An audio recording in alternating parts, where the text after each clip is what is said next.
नमो भगवते वासुदेवाय नमः। नमस्कार दोस्तों, स्वागत है आपका अपने चैनल हिंदू पर्व टीवी पर। दोस्तों, आज मैं आपको श्री सत्यनारायण भगवान व्रत कथा को सुनाने जा रही हूँ, जिसको सुनने से व्यक्ति को 1000 यज्ञ करने के बराबर पुण्य फल की प्राप्ति होती है। वीडियो को शुरू करने से पहले वीडियो को लाइक करें एंड चैनल को सब्सक्राइब करें। श्री सत्यनारायण व्रत कथा का पहला अध्याय। एक समय की बात है, नैषण्य तीर्थ में शौनकादि 80,000 ऋषियों ने श्री सूत जी से पूछा, हे प्रभु, इस कलयुग में वेद विद्या रहित मनुष्यों को प्रभु भक्ति किस प्रकार मिल सकती है तथा उनका उद्धार कैसे होगा? हे मुनि श्रेष्ठ, कोई ऐसा तप बताइए जिससे थोड़े समय में पुण्य मिले और मनवांछित फल भी मिल जाए। इस प्रकार की कथा सुनने की हम इच्छा रखते हैं। सर्व शास्त्रों के ज्ञाता सूत जी बोले, हे वैष्णव में पूज्य, आप सभी ने प्राणियों के हित की बात पूछी है, इसलिए मैं एक ऐसे श्रेष्ठ व्रत को आप लोगों को बताऊंगा जिससे नारद जी ने लक्ष्मी नारायण जी से पूछा था और लक्ष्मीपति ने मुनि श्रेष्ठ नारद जी से कहा था। आप सब इसे ध्यान से सुनिए। एक समय की बात है, योगी राज नारद जी ने दूसरों के हित की इच्छा के लिए अनेक लोगों में घूमते हुए मृत्यु लोक में आ पहुँचे। यहाँ उन्होंने अनेक योनियों में जन्मे प्राय सभी मनुष्यों को अपने कर्मों द्वारा अनेक दुखों से पीड़ित देखा। उनका दुख देख नारद जी सोचने लगे कि कैसा यत्न किया जाए कि जिससे करने से निश्चित रूप से मानव के दुखों का अंत हो जाए। इसी विचार पर मनन करते हुए वह विष्णु लोक में आ गए। वहाँ वह देवों के ईश भगवान नारायण की स्तुति करने लगे, जिनके हाथ में शंख, चक्र, गदा और पद्म थे, गले में वरमाला पहने हुए थे। स्तुति करते हुए नारद जी बोले, हे भगवान, आप अत्यंत शक्ति से संपन्न हैं, मन तथा वाणी भी आपको नहीं पा सकती है। आपका आदि मध्य तथा अंत नहीं है। निर्गुण स्वरूप सृष्टि के कारण भक्तों के दुखों को दूर करने वाले आपको मेरा नमस्कार है। नारद जी की स्तुति सुन विष्णु भगवान बोले, हे मुनि श्रेष्ठ, आपके मन में क्या बात है? आप किस काम के लिए पधारे हैं, उसे निसंकोच कहो। इस पर नारद मुनि जी बोले, मृत्यु लोक में अनेक योनियों में जन्मे मनुष्य अपने कर्मों के द्वारा अनेक दुखों से दुखी हो रहे हैं। हे नाथ, आप मुझ पर दया रखते हैं तो बताइए कि वो मनुष्य थोड़े प्रयास से ही अपने दुखों से कैसे छुटकारा पा सकते हैं। श्री हरि बोले, हे नारद, मनुष्यों की भलाई के लिए तुमने बहुत ही अच्छी बात पूछी है, जिसके करने से मनुष्य मोह से छूट जाता है। वह बात मैं कहता हूँ, उसे सुनो। स्वर्ग लोक व मृत्यु लोक दोनों में एक दुर्लभ उत्तम व्रत है जो पुण्य देने वाला है। आज प्रेमवश होकर मैं उसे तुमसे कहता हूँ। श्री नारायण भगवान का यह व्रत अच्छी तरह विधान पूर्वक करके मनुष्य तुरंत ही यहाँ सुख भोग कर मरने पर मोक्ष पाता है। श्री हरि के वचन सुनकर नारद जी बोले, उस व्रत का क्या फल है और उसका विधान क्या है? यह व्रत किसने किया था? इस व्रत को किस दिन करना चाहिए? सब कुछ विस्तार से बताए। नारद जी की बात सुनकर श्री हरि बोले, दुख व शोक को दूर करने वाला यह व्रत सभी स्थानों पर विजय दिलाने वाला है। मानव को भक्ति व श्रद्धा के साथ शाम को श्री सत्यनारायण की पूजा धर्मपरायण होकर ब्राह्मणों व बंधुओं के साथ करनी चाहिए। भक्ति भाव से नैवेद्य, केले का फल, घी, दूध और गेहूं का आटा स्वाया ले। गेहूं के स्थान पर साठी का आटा, शक्कर तथा गुड़ लेकर वह सभी भक्षण योग्य पदार्थों को मिलाकर भगवान का भोग लगाए। ब्राह्मणों सहित बंधु बांधवों को भी भोजन कराए। उसके बाद स्वयं भोजन करे, भजन कीर्तन के साथ भगवान की भक्ति में लीन हो जाए। इस तरह से सत्यनारायण भगवान का यह व्रत करने पर मनुष्य की सारी इच्छाएं निश्चय रूप से पूरी होती है। इसी कलिकाल अर्थात कलियुग में मृत्यु लोक में मोक्ष का यही एक सरल उपाय बताया गया है। इति श्री सत्यनारायण व्रत कथा का प्रथम अध्याय संपूर्ण। श्रीमन नारायण नारायण नारायण, भजमन नारायण नारायण नारायण। श्री सत्यनारायण भगवान की जय। सत्यनारायण कथा द्वितीय अध्याय। सूत जी बोले, हे ऋषियों, जिसने पहले समय में इस व्रत को किया था उसका इतिहास कहता हूँ, ध्यान से सुनो। सुंदर काशीपुरी नगरी में एक अत्यंत निर्धन ब्राह्मण रहता था। भूख प्यास से परेशान वह धरती पर घूमता रहता था। ब्राह्मणों से प्रेम करने वाले भगवान ने एक दिन ब्राह्मण का वेश धारण कर उसके पास जाकर पूछा, हे विप्र, नित्य दुखी होकर तुम पृथ्वी पर क्यों घूमते रहते हो? दीन ब्राह्मण बोला, मैं निर्धन ब्राह्मण हूँ, भिक्षा के लिए धरती पर घूमता हूँ। हे भगवान, यदि आप इसका कोई उपाय जानते हो तो बताइए। वृद्ध ब्राह्मण कहता है कि सत्यनारायण भगवान मनवांछित फल देने वाले हैं, इसलिए तुम उनका पूजन करो। इसका करने से मनुष्य सभी दुखों से मुक्त हो जाता है। वृद्ध ब्राह्मण बनकर आए सत्यनारायण भगवान उस निर्धन ब्राह्मण को व्रत का सारा विधान बताकर अंतर्ध्यान हो गए। ब्राह्मण मन ही मन सोचने लगा कि जिस व्रत को वृद्ध ब्राह्मण करने को कह गया, मैं उसे जरूर करूंगा। यह निश्चय करने के बाद उसे रात में नींद नहीं आई। वह सवेरे उठकर सत्यनारायण भगवान के व्रत का निश्चय कर भिक्षा के लिए चला गया। उस दिन निर्धन ब्राह्मण को भिक्षा में बहुत धन मिला। इससे उसने बंधु बांधवों के साथ मिलकर श्री सत्यनारायण भगवान का व्रत संपन्न किया। भगवान सत्यनारायण का व्रत संपन्न करने के बाद वह निर्धन ब्राह्मण सभी दुखों से छूट गया और अनेक प्रकार की संपत्तियों से युक्त हो गया। उसी समय यह ब्राह्मण हर माह इस व्रत को करने लगा। इस तरह से सत्यनारायण भगवान के व्रत को जो मनुष्य करेगा वह सभी प्रकार के पापों से छूटकर मोक्ष को प्राप्त होगा।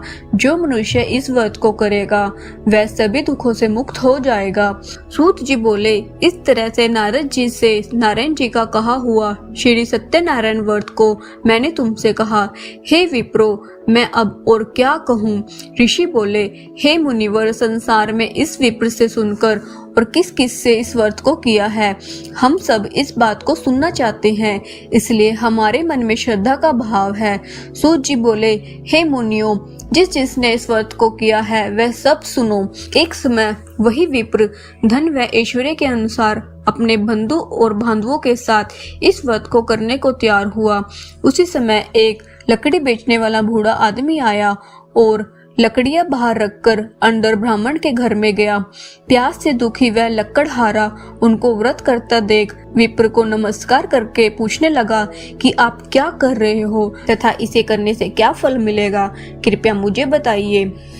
ब्राह्मण ने कहा कि सब मनोकामनाओं को पूरा करने वाला यह सत्यनारायण भगवान का व्रत है। इनकी कृपा से मेरे घर में धन और धान्य आदि की वृद्धि हुई है। विप्र से सत्यनारायण व्रत के बारे में जानकर लकड़हारा बहुत प्रसन्न हुआ।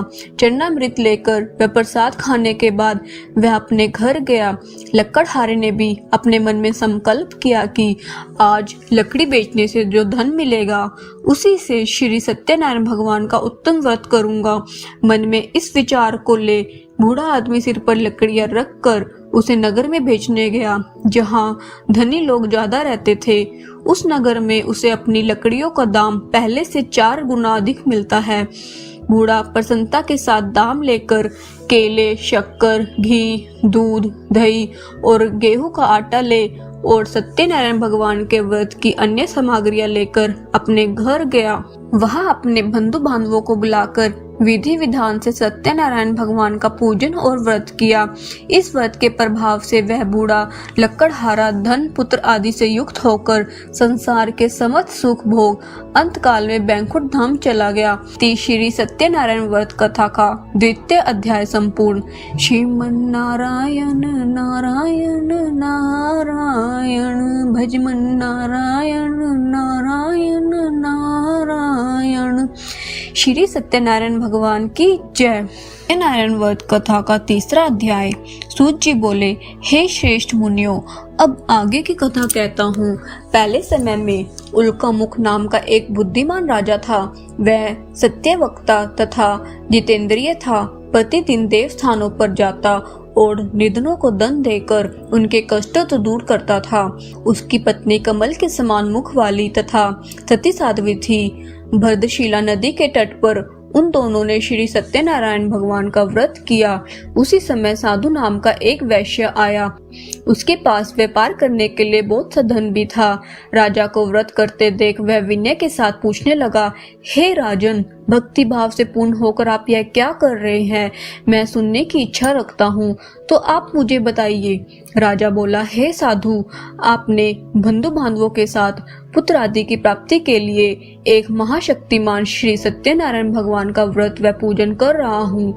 राजा के वचन सुन साधु आदर से बोला, हे राजन, मुझे इस व्रत का सारा विधान कहिए। आपके कथा अनुसार मैं भी इस व्रत को करूँगा। मेरी भी संतान नहीं है और इस व्रत को करने से निश्चित रूप से मुझे संतान की प्राप्ति होगी। राजा से व्रत का सारा विधान सुन व्यापार से निवृत्त होकर वह अपने घर गया। साधु वैश्य ने अपनी पत्नी को संतान देने वाली इस व्रत का वर्णन कह सुनाया और कहा कि ये मेरी संतान होगी तब मैं इस व्रत को करूंगा। साधु ने इस तरह के वचन अपनी पत्नी लीलावती से कहे। एक दिन लीलावती पति के साथ आनंदित हो संसारिक धर्म में प्रवृत्त होकर सत्यनारायण भगवान की कृपा से गर्भवती हो गई। 10वें महीने में उसके गर्भ से एक सुंदर कन्या ने जन्म लिया। दिनों दिन वह ऐसे बढ़ने लगी कि जैसे शुक्ल पक्ष का चंद्रमा बढ़ता है। माता पिता ने अपनी कन्या का नाम कलावती रखा। एक दिन लीलावती ने मीठे शब्दों में अपने पति को याद दिलाया कि आपने सत्यनारायण भगवान के जिस व्रत को करने का संकल्प किया था उसे करने का समय आ गया है। आप इस व्रत को करिए। साधु बोला कि हे प्रिया, इस व्रत को मैं उसके विवाह पर करूंगा। इस प्रकार अपनी पत्नी को आश्वासन देकर वह नगर को चला गया। कलावती पिता के घर में रह रही विधि को प्राप्त हो गई। साधु ने एक बार नगर में अपनी कन्या को सखियों के साथ देखा तो तुरंत ही दूत को बुलाया और कहा कि मेरी कन्या के योग्य वर देख कर आओ। साधु की बात सुनकर दूत कंचन नगर में पहुंचा और वहां देखभाल कर लड़की के सुयोग्य वाणिक पुत्र को ले आया। सुयोग्य लड़के को देख साधु ने बंधु बांधवों को बुलाकर अपनी पुत्री का विवाह कर दिया। लेकिन दुर्भाग्य की बात यह थी कि साधु ने अभी भी श्री सत्यनारायण भगवान का व्रत नहीं किया। इस पर श्री भगवान क्रोधित हो गए और श्राप दिया कि साधु को अत्यधिक दुख मिले। अपने कार्य में कुशल साधु बनिया जमाई को लेकर समुद्र के पास स्थित होकर रत्नासारपुर नगर में आया। वहां जाकर दामाद ससुर दोनों ने मिलकर चंद्रकेतु राजा के नगर में व्यापार करने लगे। एक दिन भगवान सत्यनारायण की माया से एक चोर राजा का धन चुराकर भाग रहा था। उसने राजा के सिपाहियों को अपना पीछा करते देख चुराया हुआ धन वहां रख दिया जहां साधु अपने जमाई के साथ ठहरा हुआ था। राजा के सिपाहियों ने साधु वैश्य के पास राजा का धन पड़ा देखा तो वह ससुर जमाई दोनों को बांधकर प्रसन्नता से राजा के पास ले गया और कहा कि उन दोनों चोरों को हम पकड़ लाए हैं, आप आगे की कार्रवाई की आज्ञा दे। राजा की आज्ञा से उन दोनों को कठिन कारावास में डाल दिया और उनका सारा धन भी उनसे छीन लिया गया। श्री सत्यनारायण भगवान से श्राप से साधु की पत्नी भी बहुत दुखी हुई। घर में जो धन रखा था उसे भी चोर चुरा ले गया। शारीरिक तथा मानसिक पीड़ा व भूख प्यासी से अति दुखी हो अन्न की चिंता में कलावती के ब्राह्मण के घर गई। वहां उसने श्री सत्यनारायण भगवान का व्रत होते देखा।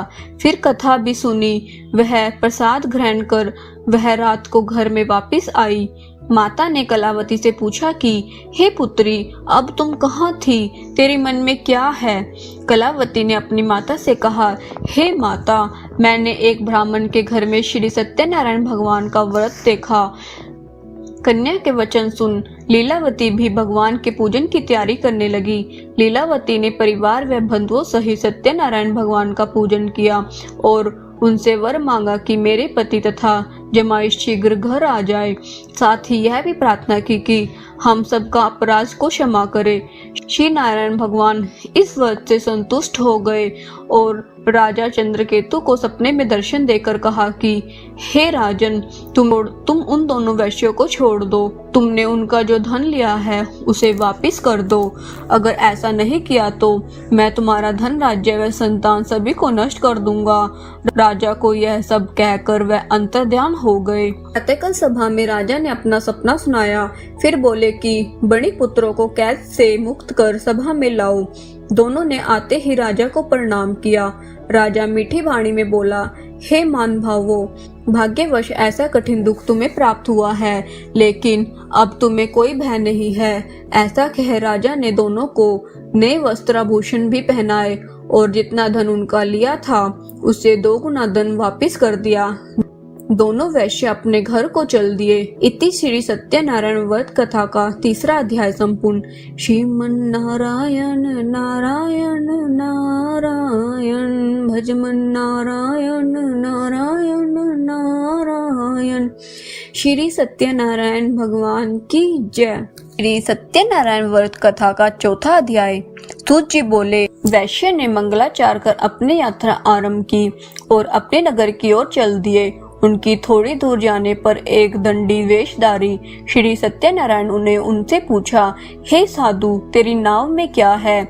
अभिवाणी वणिक हंसता हुआ बोला, हे दंडी, आप क्यों पूछते हो? क्या धन लेने की इच्छा है? मेरी नाव में तो बेल व पत्ते भरे हुए हैं। वैश्य के कठोर वचन सुन भगवान बोले, तुम्हारा वचन सत्य हो। दंडी ऐसा वचन कह वहां से दूर चले गए। कुछ देर जाकर समुद्र के किनारे बैठ गए। दंडी के जाने के बाद साधु वैश्य ने नित्य क्रिया के पश्चात नाव को ऊंची उठते देख अचंबा माना और नाव में बेल पत्ते आदि देख वह मूर्छित हो जमीन पर गिर पड़ा। मूर्छा खुलने पर वह अत्यंत शोक में डूब गया। तब उसका दामाद बोला कि आप शोक ना मनाए, यह दंडी का शाप है, इसलिए हमें उनकी शरण में जाना चाहिए, तभी हमारी मनोकामना पूरी होगी। दामाद की बात सुनकर वह दंडी के पास पहुंचा और अत्यंत भक्ति भाव नमस्कार करके बोला, मैंने आपसे जो असत्य वचन कहे थे उनके लिए मुझे क्षमा दे। ऐसे कहकर महान शोकातुर होकर रोने लगा। तब दंडी भगवान बोले, हे वणिक पुत्र, मेरी आज्ञा से बार बार तुम्हें दुख प्राप्त हुआ है, तू मेरी पूजा से विमुख हुआ। साधु बोला, हे भगवान, आपकी माया से ब्रह्मा आदि देवता भी आपके रूप को नहीं जानते, तब मैं अज्ञानी कैसे जान सकता हूँ? आप प्रसन्न होइए, अब मैं सामर्थ्य के अनुसार आपकी पूजा करूँगा। मेरी रक्षा करो और पहले के समान नौका में धन भर दो। साधु वैश्य के भक्ति पूर्वक वचन सुनकर भगवान प्रसन्न हो गए और उसकी इच्छा अनुसार वरदान देकर अंतर्ध्यान हो गए। ससुर जमाई जब नाव पर आए तो नाव धन से भरी हुई थी। फिर वही अपने अन्य साथियों के साथ सत्यनारायण भगवान का पूजन कर अपने नगर को चल दिए। जब नगर के नजदीक पहुंचे तो दूत को घर पर खबर करने के लिए भेज दिया। दूत साधु की पत्नी को प्रणाम करते हुए कहता है कि मालिक अपने दामाद सहित नगर के निकट आ गए हैं। दूत की बात सुन साधु की पत्नी लीलावती ने बड़े हर्ष के साथ सत्यनारायण भगवान का पूजन कर अपनी पुत्री कलावती से कहा, मैं अपने पति के दर्शन को जाती हूँ, तू कार्य पूर्ण कर शीघ्र घर आ जा। माता के ऐसे वचन सुन कलावती जल्दी में प्रसाद छोड़ अपने पति के पास चली गई। प्रसाद की अवज्ञा के कारण श्री सत्यनारायण भगवान रुष्ट हो गए और नाव सहित उसके पति को पानी में डुबो दिया। कलावती अपने पति को वहां ना पाकर रोती हुई जमीन पर गिर गई। नौका को डूबा हुआ देख वह कन्या को रोता देख साधु दुखी होकर बोला कि हे प्रभु, मुझसे तथा मेरे परिवार से जो भूल हुई है उसे क्षमा करे। साधु के दीन वचन सुनकर श्री सत्यनारायण भगवान प्रसन्न हो गए और आकाशवाणी हुई, हे साधु, तेरी कन्या मेरा प्रसाद को छोड़कर आई है, इसलिए उसका पति अदृश्य हो गया। यदि वह घर जाकर प्रसाद खाकर लौटती है तो इसे इसका पति अवश्य मिलेगा। ऐसा आकाशवाणी सुन कलावती घर पहुंचकर प्रसाद खाती है और फिर आकर अपने पति के दर्शन करती है। उसके बाद साधु अपने बंधु बांधवों सहित श्री सत्यनारायण भगवान का विधि विधान से पूजन करता है। इस लोक का सुख भोग वह अंत में स्वर्ग जाता है। इति श्री सत्यनारायण व्रत कथा का 4था अध्याय संपूर्ण। श्रीमन नारायण नारायण नारायण, भजमन नारायण नारायण नारायण। श्री सत्यनारायण भगवान की जय। श्री सत्यनारायण कथा का 5वां अध्याय। सूत जी बोले, हे ऋषियों, मैं और भी एक कथा सुनाता हूँ, उसे भी ध्यान पूर्वक सुनो। प्रजा पालन में लीन तुंगध्वज नाम का एक राजा था। उसने भी भगवान का प्रसाद त्याग कर बहुत ही दुख सहन किया। एक बार वन में जाकर वन्य पशुओं को मारकर वह बड़ के पेड़ के नीचे आया। वहां उसने ग्वालों की भक्ति भाव से अपने बंधुओं सहित सत्यनारायण भगवान का पूजन करते देखा। अभिमानवश राजा ने उन्हें देखकर भी पूजा स्थान में नहीं गया और ना ही उसने भगवान को नमस्कार किया। ग्वालों ने राजा को प्रसाद दिया, लेकिन उसने वह प्रसाद नहीं खाया और प्रसाद को वही छोड़कर अपने नगर को चला गया। जब वह नगर में पहुंचा तो सब कुछ तहस नहस पाया तो वह शीघ्र ही समझ गया कि यह सब भगवान ने ही किया है। वह दोबारा ग्वालों के पास पहुंचा और विधि पूर्वक पूजा कर प्रसाद खाया तो श्री सत्यनारायण भगवान की कृपा से सब कुछ पहले जैसा हो गया। दीर्घ काल तक सुख भोगने के बाद मरणोपरांत उसे सर्वलोक की प्राप्ति हुई। जो मनुष्य परम दुर्लभ इस व्रत को करेगा तो भगवान सत्यनारायण की अनुकंपा उसे धन धान्य की प्राप्ति होगी। निर्धन धनी हो जाता है और भय मुक्त हो जीवन जीता है। संतानहीन मनुष्य को संतान का सुख मिलता है और सारे मनोरथ पूर्ण होने पर मानव अंत काल में बैकुंठ धाम को जाता है। सूत जी बोले, जिन्होंने पहले इस व्रत को किया है अब उनके दूसरे जन्म की कथा कहता हूँ। वित्तशतानंद ब्राह्मण ने सुदामा का जन्म लेकर मोक्ष की प्राप्ति की। लक्कड़हारे ने अगले जन्म में निषाद बनकर मोक्ष प्राप्त किया। उल्कामुख नाम का राजा दर्शित होकर बैकुंठ हो गए। साधु नाम के वैश्य ने मोरध्वज बनकर अपने पुत्र को आरे से चीरकर मोक्ष पाया। महाराज तुंगध्वज ने स्वयंभू होकर भगवान में भक्ति युक्त हो कर्म कर मोक्ष पाया। इति श्री सत्यनारायण व्रत कथा का 5वां अध्याय संपूर्ण। श्रीमन्नारायण नारायण नारायण भजमन नारायण नारायण नारायण। श्री सत्यनारायण भगवान की जय।